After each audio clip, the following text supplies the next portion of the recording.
అటు మస్తాన్ ఇటు వేణుస్వామి ఏపీలో భీకరమైన పోరు సాగుతుంది. ఎవరు కూడా ఏ చిన్న ఛాన్స్ వదులుకోలేని నేపథ్యం ఉంది.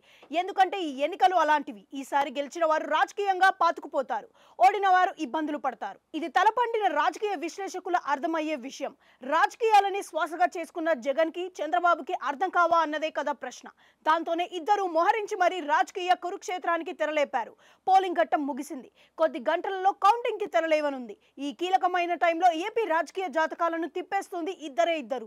ఇలా జూన్ నెల ఎంట్రీ ఇస్తూనే ఎగ్జిట్ పోల్స్ వచ్చేసాయి. ఈసారి పదుల సంఖ్యలో వచ్చాయి, వెల్లువలా వచ్చాయి. పుట్టగొడుగుల మాదిరిగా ప్రతి సంస్థల సర్వేలు చేసి వదిలేసింది. ఇందులో ఏది ప్రామాణికమో ఏది ప్రతిష్టాత్మకమో కూడా తెలియని అయోమయంలో ఏర్పడింది. అయితే అందరి చూపు మాత్రం ఆర్ఆర్ సంస్థ మస్తాన్ మీదనే ఉంది. ఆయన తేల్చి చెప్పేశారు, వైసీపీదే మరోసారి అధికారమని. అంతే, అక్కడి నుంచి రాజకీయ రచ్చ స్టార్ట్ అయింది. దేశంలో దిగ్గజ సంస్థలు ఇచ్చిన సర్వేలను సైతం పక్కన పెట్టి ఆర్ఆర్ మస్తాన్ సర్వే మీద సోషల్ మీడియాలో అతిపెద్ద వార్ సాగుతుంది. టీడీపీ నేత బుద్ధా వెంకన్న లాంటి వారు అయితే కూటమి అధికారంలోకి రాకపోతే నాలిక తెగ్గేసుకుంటాను అని సవాల్ చేశారు. అంటే అంతలా ఆర్ఆర్ మస్తాన్ సర్వే టీడీపీలో కుదుపు పట్టించింది అన్నమాట. ఇంకోవైపు చూస్తే వరుసబెట్టి యూట్యూబ్ ఛానల్స్ ఆర్ఆర్ మస్తాన్ని ఇంటర్వ్యూ చేస్తున్నాయి. ఆయన తన సర్వే 100% నిజం తప్పు అయితే మీడియాకి ముఖం చూపించను అని పెను సవాలు చేస్తున్నారు. ఎందుకు కంగారు, 2 రోజులు మాత్రమే కదా, నా సర్వే ఫలితాలు ఎలా వస్తాయో చూడండి అని ఆయన మరింత గట్టిగా చెబుతున్నారు. దీంతో టీడీపీతో పాటు వైసీపీలోనూ కూడా ఆందోళన పెరుగుతుంది. ఎందుకంటే వైసీపీలో పలువురు కీలక నేతలు ఓటమిని మస్తాన్ రాసేశారు. దాంతో వాళ్ళు కలవరపడుతున్నారు.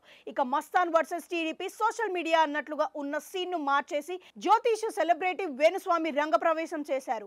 ఆయన ఎగ్జిట్ పోల్స్ అయిన తర్వాత ఫస్ట్ రియాక్షన్ ఇచ్చారు. వీరంతా ఇప్పుడు సర్వేలు చూసి చెబుతున్నారు తాను 4 ఏళ్ల క్రితమే జగన్ మరోసారి సీఎం అని చెప్పేశారు అని క్రెడిట్ తీసుకున్నారు.